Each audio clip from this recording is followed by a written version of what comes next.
आणि एक धक्कादायक बातमी येते आता नंदुरबारमधनं। नंदुरबार शहरामधल्या एका 22 वर्षीय तरुणाच्या मोबाईलमध्ये 200 पेक्षाही अधिक अश्लील व्हिडिओज आढळलेले आहेत। अल्पवयीन मुलांचं लैंगिक शोषण करून हे अश्लील व्हिडिओ बनवणाऱ्या या संशयिताला अटक करण्यात आलेली आहे। व्हिडिओ व्हायरल करण्याची धमकी देऊन हा तरुण 2022 पासून मुलांचं शोषण करत होता। पॉक्सो, बीएनएस आणि बाल संरक्षण कायद्याअंतर्गत या तरुणावर आता गुन्हा दाखल करण्यात आलेला आहे। नंदुरबार पोलिसांचं फॉरेन्सिक पथक सुद्धा घटनास्थळी दाखल झालंय आणि पीडित मुलांची ओळख पटवण्याचं काम सध्या सुरू आहे। तर नंदुरबार मधली ही अत्यंत धक्कादायक अशी बातमी म्हणायला लागेल।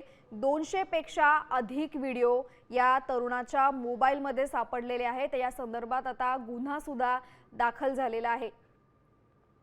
व्हिडिओ व्हायरल करण्याची धमकी देऊन हा तरुण शोषण करत होता आणि मागच्या 4 वर्षांपासून नंदुरबारमध्ये हा सगळा धक्कादायक प्रकार सुरू होता।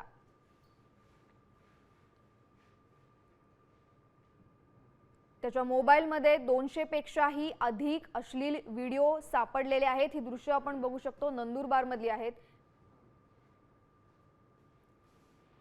या संदर्भात अधिक माहिती घेऊया आमचे प्रतिनिधी सागर निकवडे यांच्याकडनं। सागर, अतिशय धक्कादायक अशी बातमी म्हणायला लागेल, या तरुणाला अटक झालेली आहे, काय अधिकचे अपडेट्स आहेत?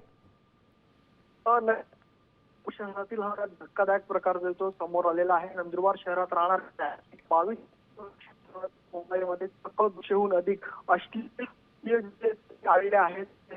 2000 पासून हा तरुण जो येतो या चिमुकल्या मुलांसोबत अश्लील हरकत जे ते करत होत असल्याचं निष्पन्न झाले आहे। त्या संदर्भातील तरुणाविरोधात पोलीस ठाण्यामध्ये गुन्हा आहे।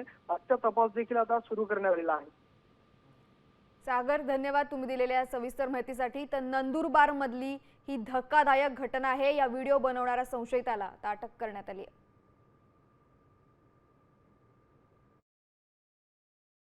30-40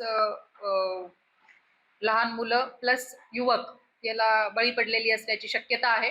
ही एक शक्यता आहे, तपासामध्येच ऍक्च्युअली बाबी निष्पन्न होतील आणि व्हिडिओची संख्या आता तपासामध्ये निष्पन्न झालेली नाही आहे। ती आपण FSL मार्फत चेक करून त्याबाबत पुढे तपासणीला मोबाईल पाठवणार आहोत।